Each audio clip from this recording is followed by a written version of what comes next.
Well, hello, hello. Happy Thursday, everybody. Great to see you all here with me today. Leslie Bytel here, business coach and mentor. And I'm really looking forward to our time together today. I have a great show in store for you today. I'm joined by Jennifer Price. Hey, Jen, how are you? Hi. Good to see you. I'm so excited for our conversation today. So, guys, before we delve in to our topic and kind of giving you an overview, I wanted to just give you a quick update on exactly what we're going to be talking about. So we are going to start by chatting about how to increase your visibility and authority with video marketing. And this is a topic very near and dear to my heart because, as you know, I have a live show myself, and I've actually been doing this show for 3 years now. This is my 3-year anniversary, actually, this month in December.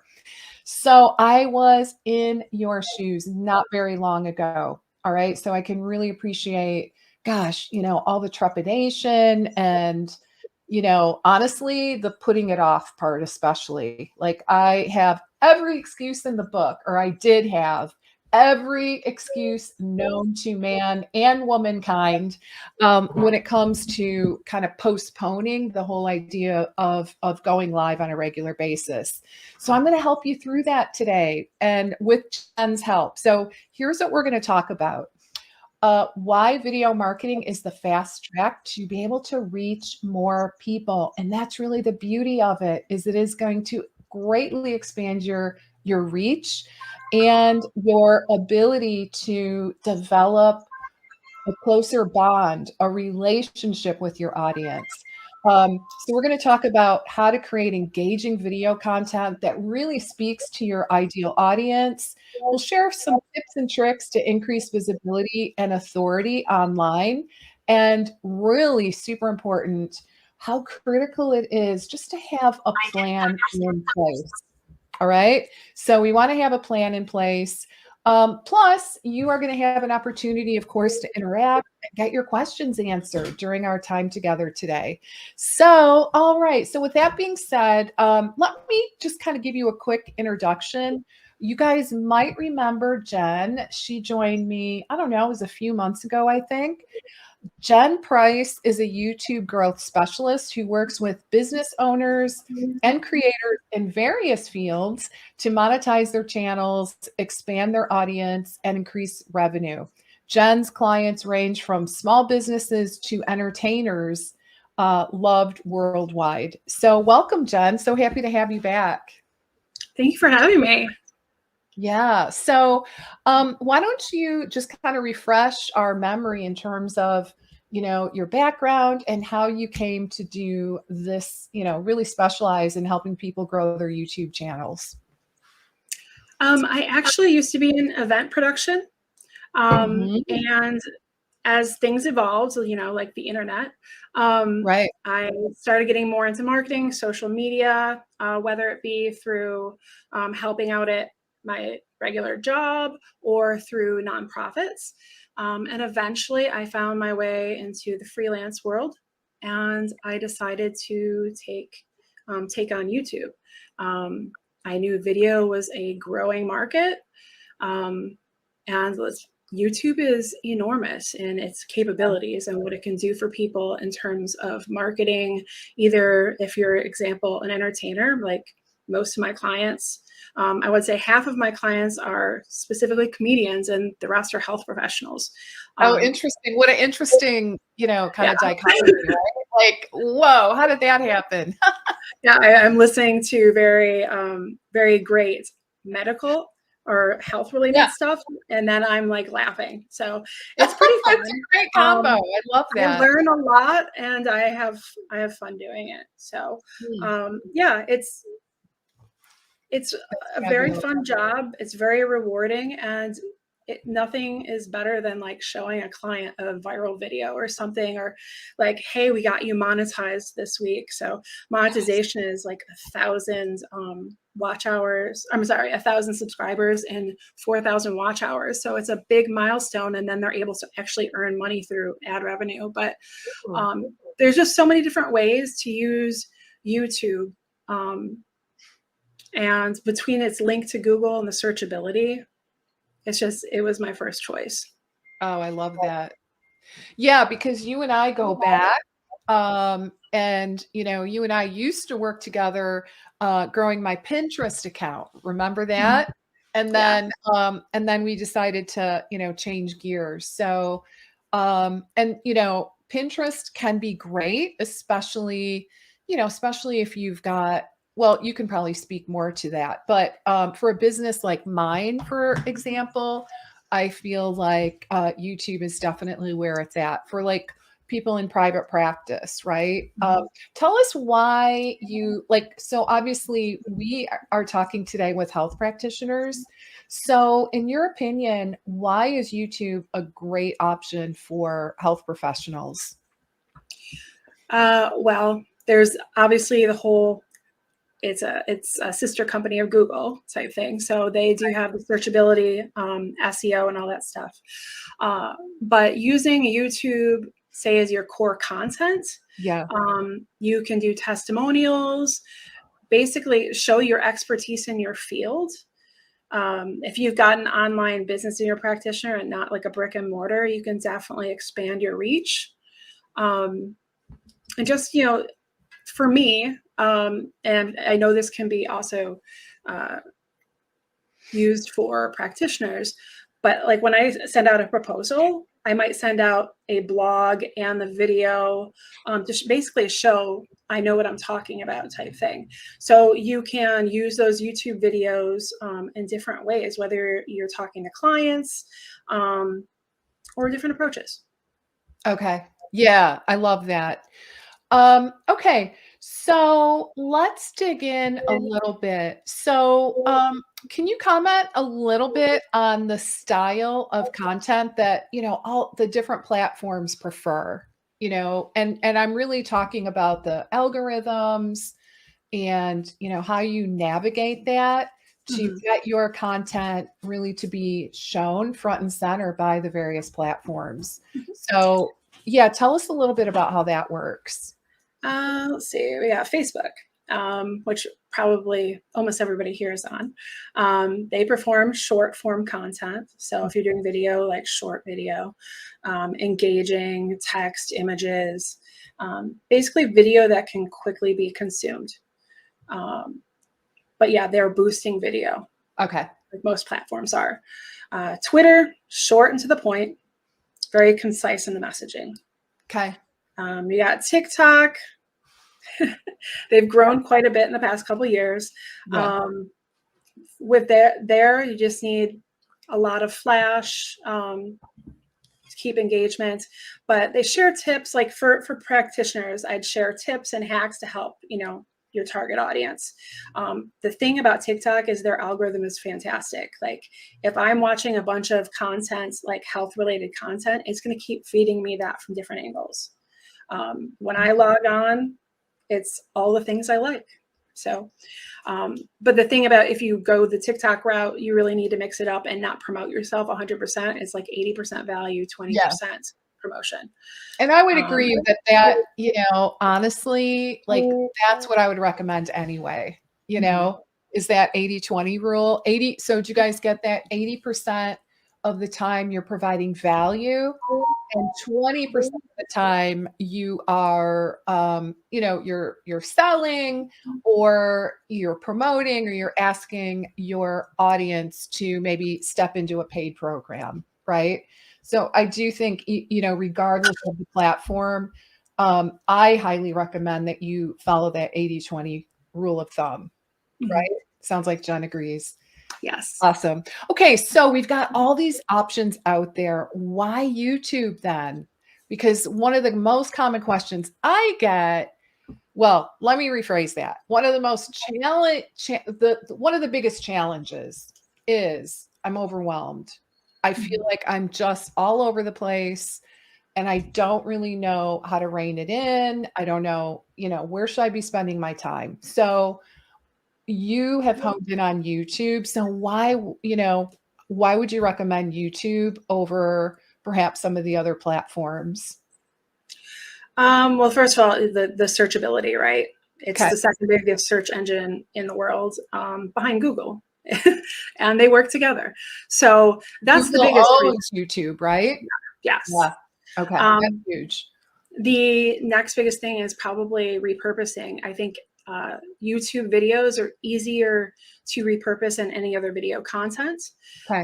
in terms of it's usually segmented. If you use a script properly, you can use it for all kinds of things, Okay. different platforms, blogs, all that kind of stuff.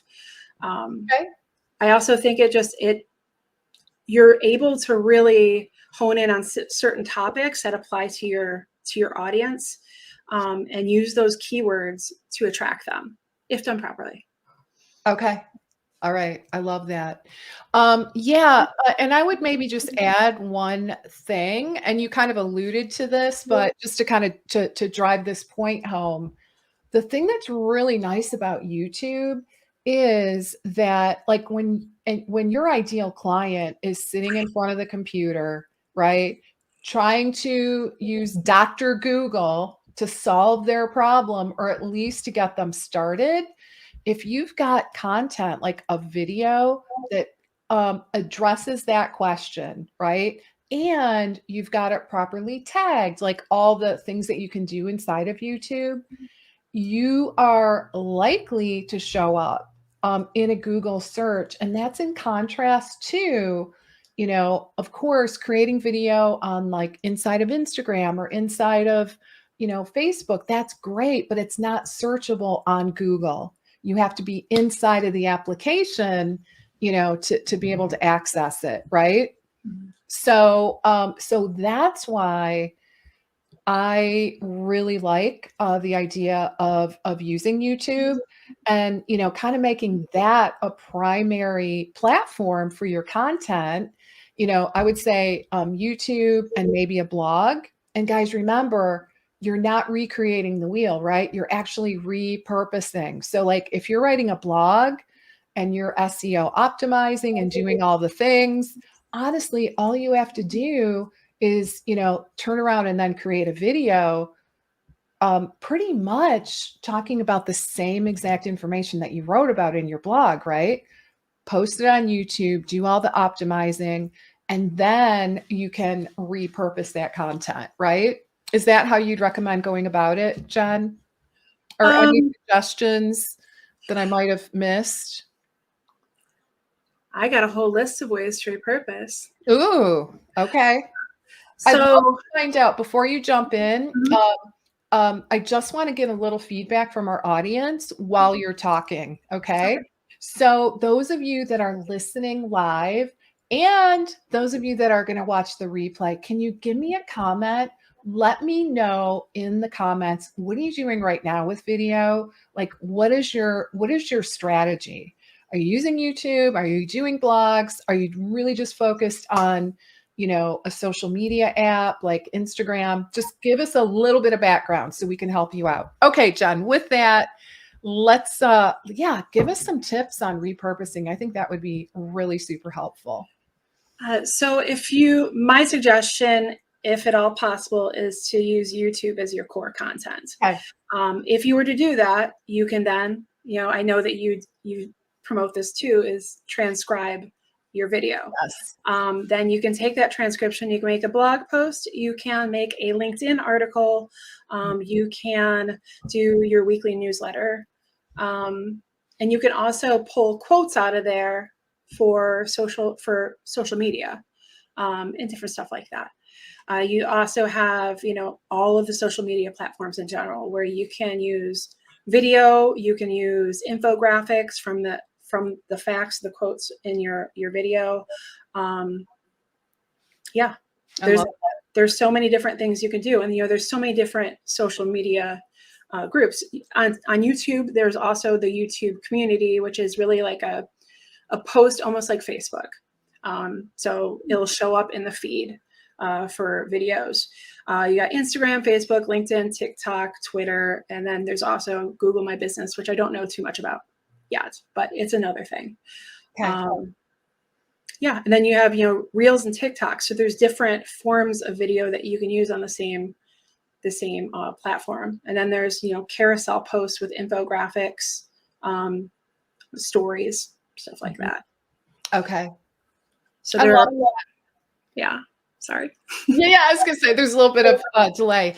Bottom line is we want to repurpose, right? We want to squeeze as much gold as we can out of every single piece of content. So we do have a comment here. And unfortunately, I can't see who sent this in. I can't see the name, but this person has done Facebook Lives, which is awesome. Good for you. I wonder what those tech issues were. I'd be curious about that. And I wonder, I just kind of wonder what that was about. This is me. As you probably know, I use StreamYard. And for me, that really helped mitigate some of the tech snafus. I was able to avoid a lot of the issues that I heard were quite prevalent when you go live directly through the Facebook app. But that being said, I know plenty of people that go live, they don't want to spend the money and they go live directly through Facebook. So I'd be curious to know what some of those issues were. Oh, the internet connection was a problem. Okay. That is huge. So this is a really easy tip. And again, I don't know your whole backstory. I don't know if this is going to solve it. But what I really would recommend is that you get an Ethernet cord. Okay. Get an Ethernet cord, turn off the Wi-Fi, and that hopefully should solve it, because believe me, I'm no tech genius here, but I know there's fluctuations in, the speed of the internet. And sometimes that can pose a problem when you go live via internet. So you can get an Ethernet cord, or super cheap, right? You might even have one at home. I would just plug it in and just make sure you turn off the Wi-Fi in your computer and give it a try that way. But honestly, guys, I want to encourage you, keep going. Don't let those challenges throw you off track. I would just say in general, people are really forgiving. And I would just get back in the saddle. If, try to, oh, okay, maybe it was because you're using your phone. I'll bet that was it. Yeah. I've tried, you know what? I was traveling recently, and kind of long story, but as it turned out, I didn't have my computer, right? I thought I did, but I didn't. So kind of like you, I went live on my iPad thinking, well, this should work great. It's a great iPad, yeah, not so much. I went live via my iPad using, well, I might have even been using the Wi-Fi. I don't remember exactly, but bottom line is the quality wasn't great. So I think it's okay once in a while to, jump on and do a live on your iPhone, but probably better quality if you do it on your computer. And another little tip is I would do a reboot before you go live. So every time before I hit the go live button, I do reboot my computer. I shut down all other screens that I don't need. Okay. Just, to make things a little more streamlined. So hopefully, yeah. And for sure, the Ethernet cord, that really could be the solution. Okay. And then this person says, would like to try YouTube to repurpose the blog articles. So if you're blogging, so here's how I look at it. Because I have people that I work with, health practitioners, who are like, you know what? I like writing, right? I don't mind writing. I'm going to make my core content my blog. Great. So that works great. So we make your core content the blog, you write it, and then it's super easy to, jump on video and just like talk through the points of the blog, right? Then you've got this video, you get a transcription, and you can do all the things that Jen described, right? You can chop it up, you can create shorts, you can even create reels, right? You can do a lot with it. In contrast, if you are someone that's like, oh God, I hate writing, like the thought of sitting down and writing a 1,500 or 2,000 word blog is horrible, then I would do the opposite. I would make the video your core content, right? So if you're more of like a talker, you can kind of, just work off an outline, then that's the direction I would go. I would make YouTube your primary content, right? Where you're creating those YouTube videos, and then you get the transcription, which is super easy and super cheap, I might add. And you can turn that into a blog and then repurpose that direction. Does that sound reasonable, Jen? Yeah, that's exactly what I do. Okay, cool. All right. Yeah. So hopefully that helped. I just want to encourage you guys, get back in the saddle. What, besides the tech, well, maybe tech is your holdout. I would love to know, if you're not doing video, what is holding you back? Can you tell me in the comments? I think that would be super interesting and helpful as well. I know when I was contemplating, I knew I should be doing live streaming, or at least getting on video on a regular basis. Oh boy, I told you I had every excuse in the books, right? It was like, the biggest thing for me, this is me, is I didn't have a schedule. You know what I mean? So it was really, really easy for me to be like, I'll do it next week. I'll do it, I'll do it someday. So for me personally, the way I had to get my butt in gear was with this particular strategy is, I had to just say, okay, I'm going to go live like every Thursday at 12:30 Central. I'm pushing that live button. And because I announced it to my audience in advance, that's what keeps me honest, right? Otherwise, it's way too easy, way, way, way too easy just to, be like, oh, I don't feel like it. I'll do it next week, right? So, okay. So, okay. So I feel like I need a very simple step-by-step instruction on how to get started on YouTube. Okay. All right. That is really helpful. So I don't know who this is. If you could tell me in the comments, that way I can address you by name. I feel bad not doing that. So just step by step. And I'm curious, is it like, I don't know how to structure the lives? Is it, I don't know what to talk about on the lives? Give me a little bit of a sense of where, or is it the tech? I don't know how to create my channel.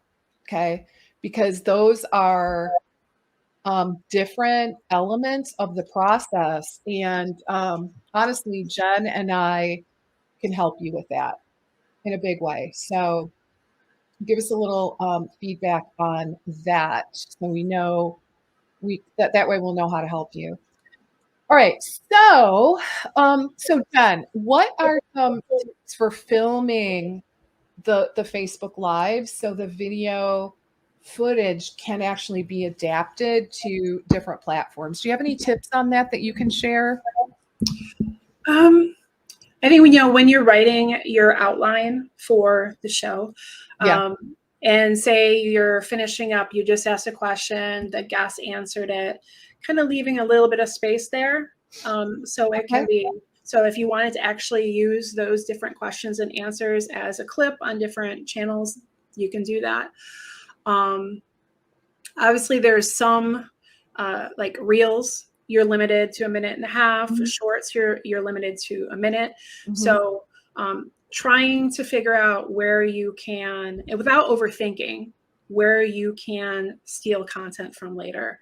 Now, if you were to repurpose a Facebook Live for YouTube, YouTube is a little different. What I would probably do is, before you go through your live, because it can last anywhere from 20 minutes to an hour or more, right?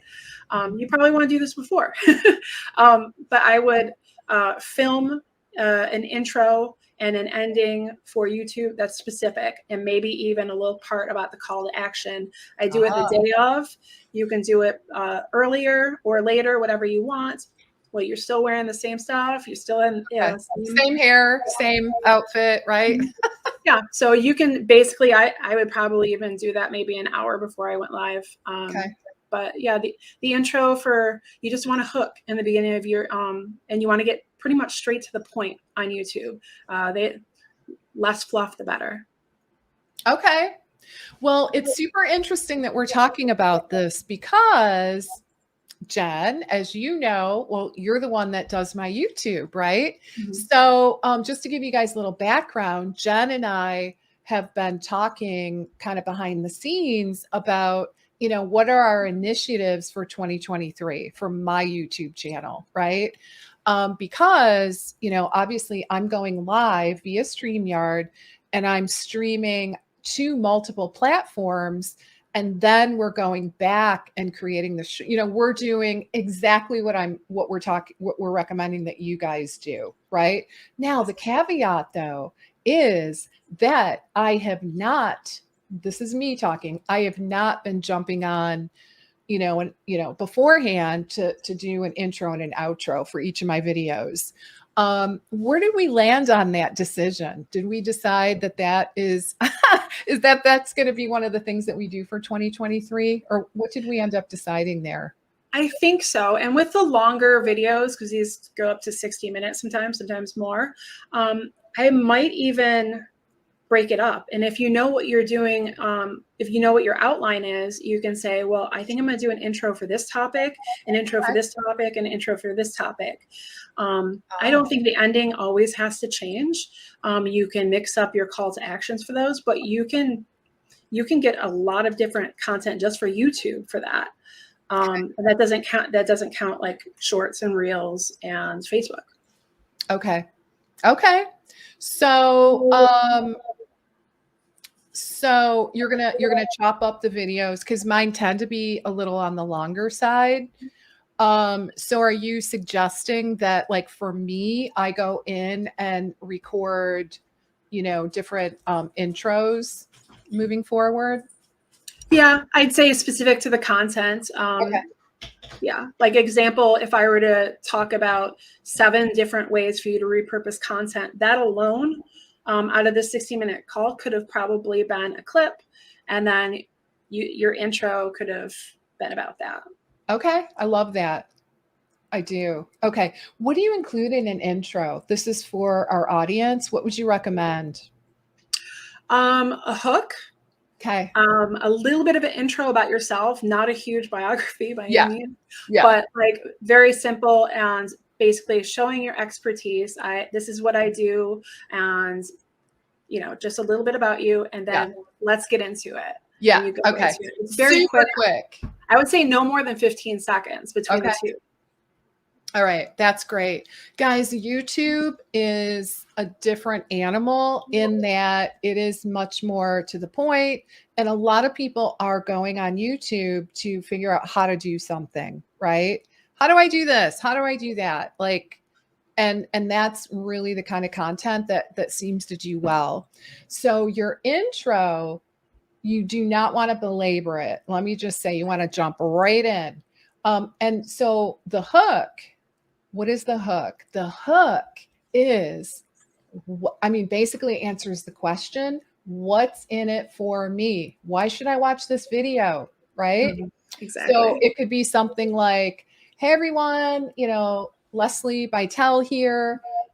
If you are struggling with, what kind of video content to create, you're in the right place. I'm going to answer that today. I'm going to share 7 of my top ideas for, video content that'll go viral.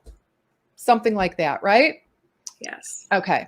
See how quick and easy that was, guys? So, what I don't do is go into this big, long dissertation about my background, right? So just be really careful that, because people, if they want to know more about you, they'll look you up, right? So just want to be really kind of careful about that. Okay, let's look at, okay. So, hey, Wendy, thanks for commenting. Wendy says, I don't know what to do with the tech. I would like to share slides during videos. Not sure how to do that. Is there a specific platform? All right. So, as a matter of fact, I mean, yeah, they're it like StreamYard. StreamYard, I'm looking at my dashboard and there is a button that says present. So, you can definitely share your screen. That shouldn't be an issue. Furthermore, if you are creating content for YouTube, in all honesty, you just go on Zoom. You share your screen on Zoom. Guys, seriously, don't get hung up on the tech. It's super, just use whatever is the simplest. Okay. Whatever is like the lowest kind of threshold to get started. So the reality is, I use Zoom for everything except for my lives. Okay. And I probably could use Zoom. When I first started, I think I used to go live through Zoom. Um, and then I switched over to StreamYard only because, well, it's very simple. You just push a button. Love that. And the other thing that I personally liked about StreamYard is that I was able to go live in multiple places at once, right? Which I did like that feature. But if you don't want to use StreamYard, just use Zoom and you can do a screen share. Super easy. So that's what I would do there. And I would just say, I love, I think that Wendy's slides can be great. On video, you do want to try to maintain some eye contact, right? Like I think it's totally fine. Like, look down, look up, like, to look at your slides or whatever. That said, the idea is to create a connection. So you really want to, be looking at that camera, try to maintain eye contact, right? Because that's, kind of what do they say? The eyes are like the window to the soul, right? Or did I make that up? No, I did not make that up. I heard it somewhere, but I really think it's true, right? It really helps us connect. So I would be really cognizant of that. I would say that's the only thing to consider when it comes to slides is, will you be able to maintain a decent amount of, doesn't have to be like nonstop, right? Like absolutely, you can look up and down, but can you maintain a decent amount of eye contact? And then, oh, this is Karen. Hey, Karen. Awesome. Hey, Karen, so happy to have you. Okay, let's talk a little bit about this. Can I use my phone? And what about background and lighting? All right, this is great. So this is the stuff that we want to dig into. I will mention, Karen, I don't know if you're aware of this and the rest of our audience, but I have reopened the doors to my course called Your Own Video Show. It's yourownvideoshow.com. Okay. And I walk you through like literally step by step. So if you want to grab that, I reopened the doors because people were so busy over the holiday and I kept getting emails about, gosh, I missed the opportunity. Can I still get in? So anyway, that is reopened and I go into a ton of detail in terms of, equipment, lighting, my recommendations, the different things that I use. And most importantly, how do you structure your live streams, right? How do you do that in a way that is not going to make you go crazy, right? All right, so let's talk, and I'll share the link for that in just a moment. But I do want to comment, and Jen, you might have some ideas that you want to share here as well. I will just say that you want to start as inexpensively as possible. Okay, that's really my recommendation. Background, look at my background. I recently moved. I used to have an awesome background, to be really honest with you. I mean, I thought it was really awesome. Now it's just a wall, and it's not even a beautiful painted wall, right? So it's really nothing special at all. But the one thing I will say about this space is I have a window in front, well, kind of like on the side a little bit. But I would just say, out of everything, the most important thing is I think lighting is huge. Okay. So if you can place yourself in front of a window, so you want your light source to be coming towards you, not behind you, towards you, in front of you, that is going to be critical. If you don't have a window, then there's lots of different ring lights and things like that you can use. I have a pretty nice light as well. But let me tell you, I did not start with this really nice light. I started with a window and I worked my way up. So I say go cheap, but just make sure that the lighting is good. Because if your videos are dark, that's not, that people don't like that. And the other thing I would say is just in general, I would use an external mic. And that really could even be AirPods or, earbuds, whatever you want to use. But usually an external mic sounds better than just, your computer mic. And you can absolutely use your phone. I mean, I have clients who create really, really nice videos via their phone. And I think it works especially well so the caveat is, if you're going to go live from your phone, that might be a little more challenging because of the Wi-Fi, right? However, if you're just going to record video from your phone, honestly, I think that's a great solution. Okay, so you really don't need much. John, what do you want to add to that? I think, sunlight, if you have it. I think Yeah. that's the most important. I'm in Michigan, where it's about to be dark a lot.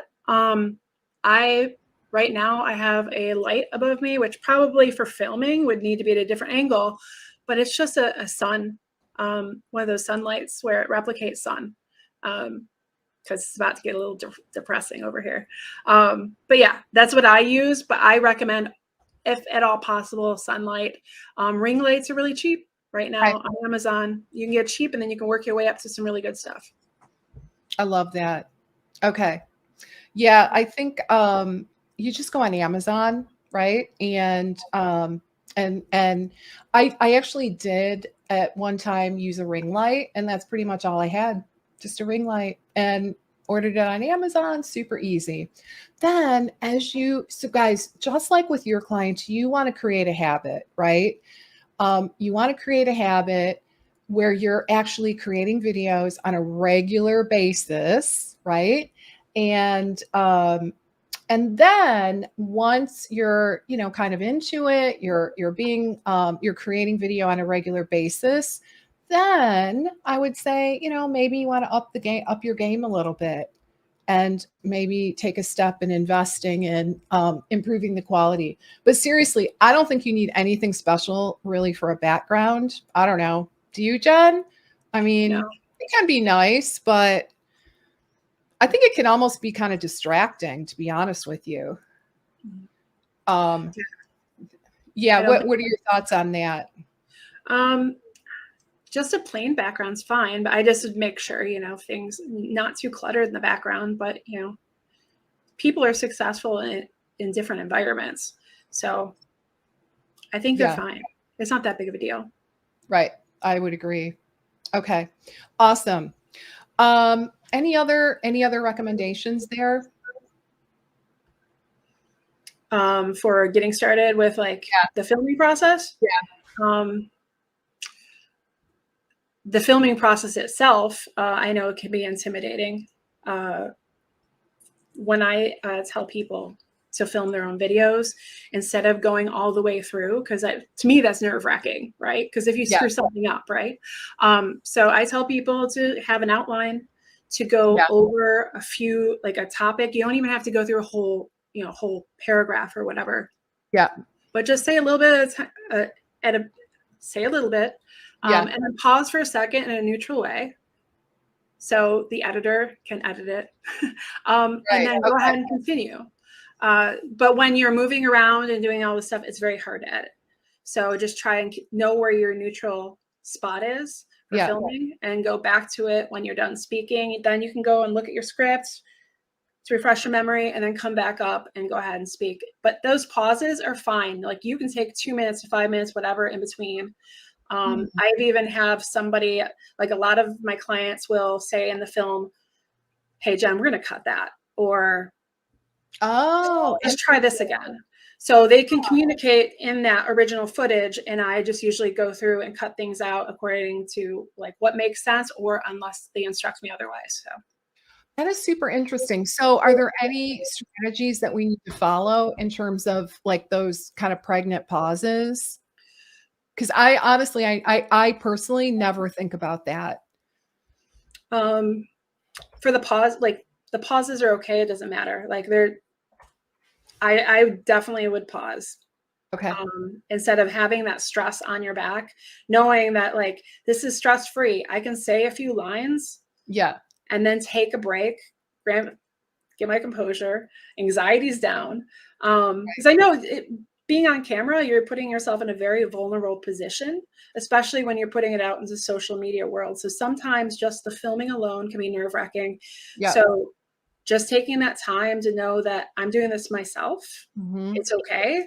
I don't have to do it all in one shot and then think I screwed up and do it 3 more times. You can literally take 4 different tries on one sentence and then move on.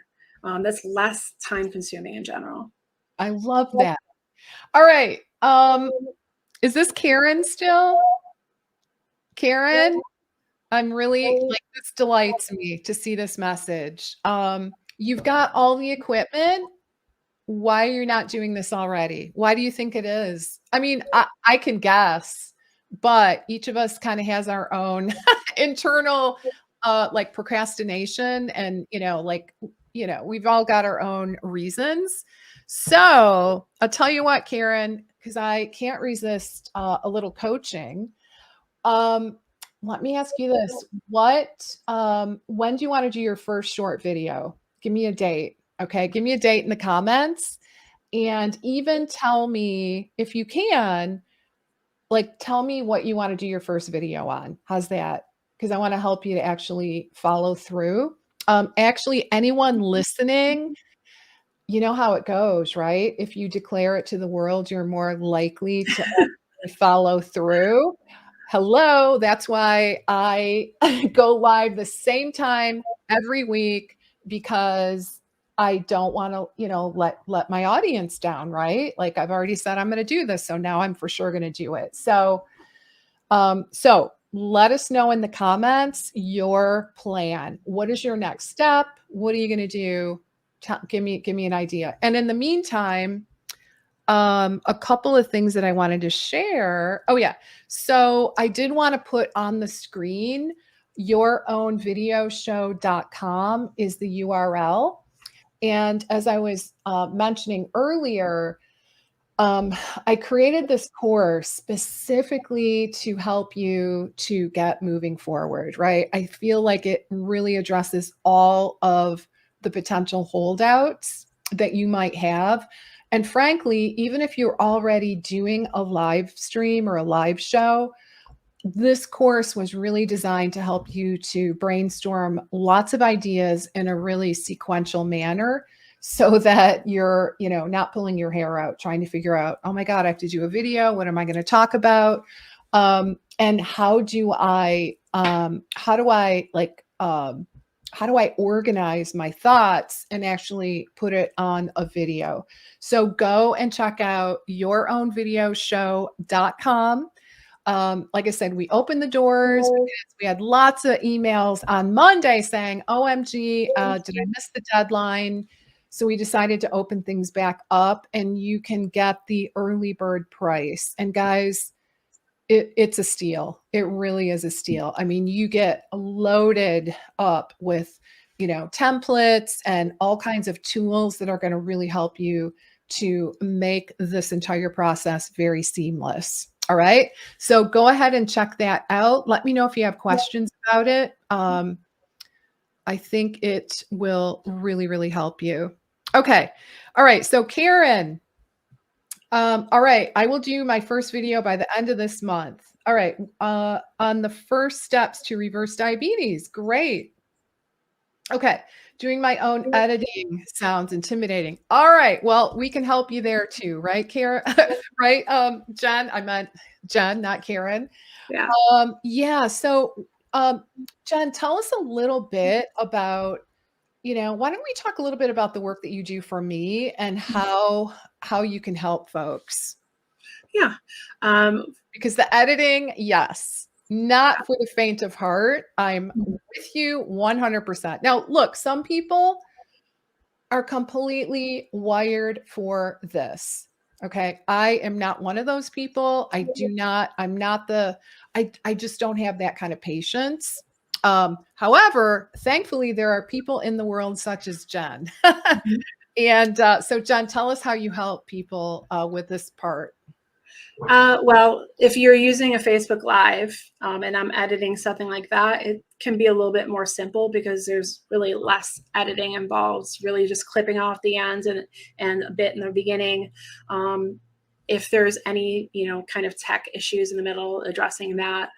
Now, when you're making your own video for, you're pre-recording it for, say, YouTube or something else,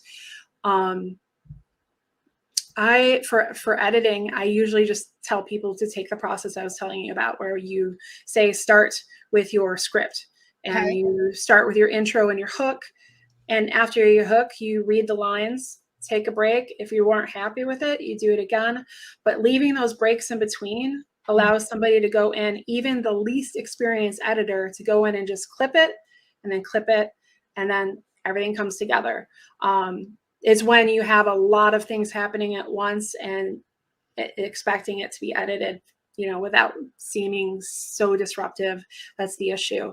So it can be very, very simple. And it can be, if you got an iPhone, I don't have an iPhone, but they have a good simple editing program. Okay. What is that? Is that is that on the iPhone specifically or on a Mac? I can't remember what's called, but it's on the iPhone. Yeah. Is it? Oh, okay. Yeah. Interesting. So do you think it's is it iVideo? It might be. I'm not sure if that's right. Okay. So we do have a question. What editing program do you use? I've used a few. I started and I'm certified with DaVinci Resolve. Okay. It's super high tech. Like, it slows down my computer. So I have my own editor now that helps me. So he has the super system. I now will use something like, it's called Movavi. It's pretty affordable. Okay. It's a very simple platform. For social media, sometimes I use something called Veed, Veed. Okay. And usually you could take, after I do some major editing in Movavi, I can move it over to Veed and I can use it for different social medias. You can add captions in there. I don't prefer to do captions in big editors because a lot of times you have to do them manually and there's just less AI involved. But yeah, I think the cheaper the better. You don't have to go for the big programs like Premiere or anything like that. I'd start with something like Movavi, or even those social media editors that I like Veed. You can actually edit a regular video into. No kidding. Okay. Can you repeat what you said about the captions?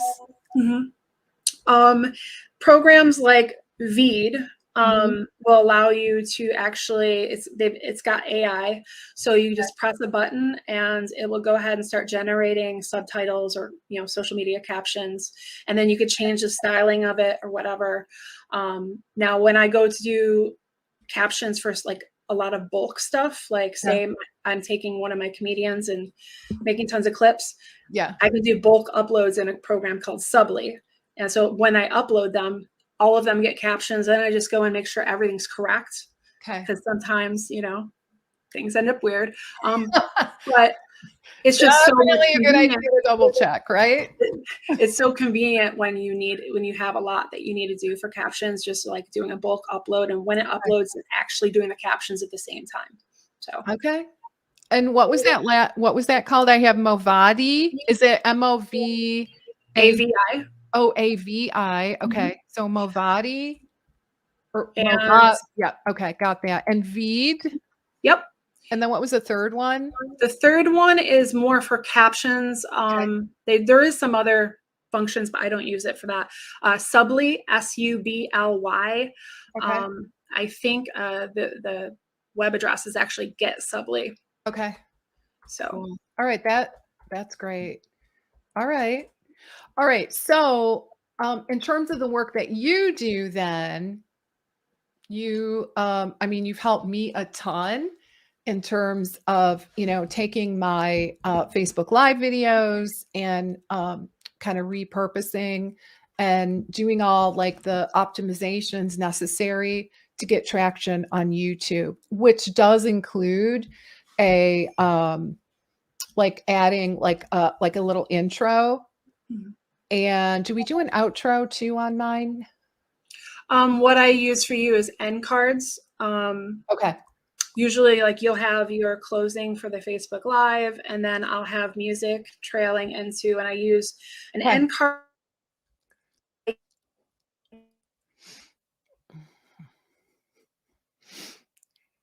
All right. I don't know if this is me or Jen. It went on. I don't know. Okay. I don't know if it was me or you. Did I freeze on you? Yeah, it was on both Okay. sides. All right. But usually that blank spot is where I put the elements for your end card. So I Okay. can put a different video, a subscription button. That's stuff that we do on YouTube after the fact. Okay. Any ideas for editing Android phone videos?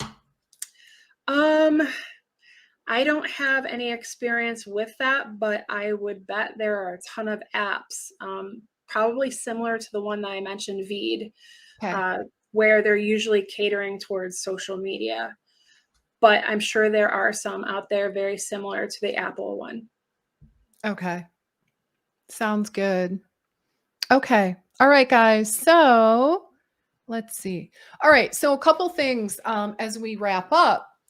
Again, just want to remind you, we open the doors just for a little while longer for yourvideoshow.com. So please check that out. I mean, a phenomenal price point. I mean, really the lowest I've ever offered for any in-depth course. So check it out. I think it'll give you everything you need to be successful in planning and executing your video marketing strategy. All right. So I'm really excited to be able to help you guys really get moving forward on this. And I would recommend, in my biased opinion, I would recommend, just kind of looking into 2023, video is where it's at. All right, guys. So if you're not doing video yet, I really want to encourage you to move forward on it and really decide like now is the time, right? To make it a priority and to really do what it takes to make it happen. All right. So check out the course, yourvideoshow.com. And let me know if you have any questions about that. And I also want to share Jen's information because, like I said, Jen has helped me enormously in, I'm not that person that is going to sit there. I'm just not wired that way to do my own video editing. So Jen has really helped me a ton in moving forward and being able to repurpose. The thing that I think is really helpful is her ability to take these Facebook Lives and chop them up to create shorts, right? That really seems to be, moving the needle on YouTube. So thank you, Jen, for all of your help. Those of you that would maybe like to learn more, don't we have a special offer, Jen? Yeah, the special offer was for any enrollees in your program. Okay. Yeah. Do you want me to go Yeah. over it really quick? Yeah, why Okay. don't you? Yeah, that's right. So guys, any enrollees in my program, so you got to start out with yourvideoshow.com and then sign up, save your seat, and then Jen, what happens next? For anybody that's enrolled, I have a channel essentials special. Basically, it's over half off of my normal price, where I go in and assist with creating your channel if you don't have it, or assist you in switching your personal to a brand channel. I will optimize your channel, look at competitors for you, upload templates. What that means is in the back of Facebook in the studio, you can create an upload template every time a video is uploaded. It will have a specific template that you go in, fill the description, stuff like that. Make your life easier, basically. Do a branded channel banner for you, thumbnail templates in Canva that we can transfer over to you, so easy editing. And then end cards, which I was just talking about, what I usually do for Leslie, custom end cards. So everything's a template in Canva. You can change it. Yeah. Awesome. Yeah. That's great. I love that. I think that's such a, I'm really excited that we have this special combination to help you to get started and to help you be successful, right? Like that's really what we want. I want to help make it easier, more doable, more streamlined, and ultimately help you to be successful so that what is your end goal? I mean, let's be honest, your end goal is not really like being on video all the time, right? Like, I mean, that's a means to an end. What we're really ultimately helping you to do is to build your audience, build your sense, the authority, your authority in the marketplace. Video is going to help you to do that. And it is going to help you to attract the right people into your world. And ultimately, what do we want to do? I want to help you to grow your email list, grow your audience so that you can work with kind of the cream of the crop, the people that you love helping. And probably the big result from all of this is helping you to create multiple revenue streams. That's really what it boils down to, in my opinion, because as you grow your audience, you grow your following, it greatly expands your ability to offer leveraged, leverage services, more scalable services. And I know for sure that that's what you guys want, right? So, all right. So this is, in my opinion, the fastest way to kind of catapult you into that world of multiple revenue streams. All right, Jen, anything, would you like to add anything before we wrap up? I say jump into it. Like, you don't have to think too much about it. Get on YouTube. Yeah. If you have no idea what to do, YouTube is the best resource. If you want a YouTube script, go on there. And I would look for the people that are doing well. They all have scripts. It's a very simple formula. And you can find secrets on how they do things. So that's where I would start. Start with who's doing it well on YouTube, and replicate, especially if they're in your niche. And like, if you're a dietitian, look for a big dietitian, and see what's working for them. Love that. All right, guys, I want to see you in my course. All right. I really, really do. So we're going to actually have a live kickoff on Tuesday. All right. So as soon as you grab your seat, you'll get the information on the live kickoff that's happening Tuesday. So I hope to see you there. All right, everybody. Thanks for joining. Thank you so much, Jen. Really always enjoy chatting with you. And I'll look forward to seeing you guys all next week. All right. Have a great rest of your week. Bye for now. Bye.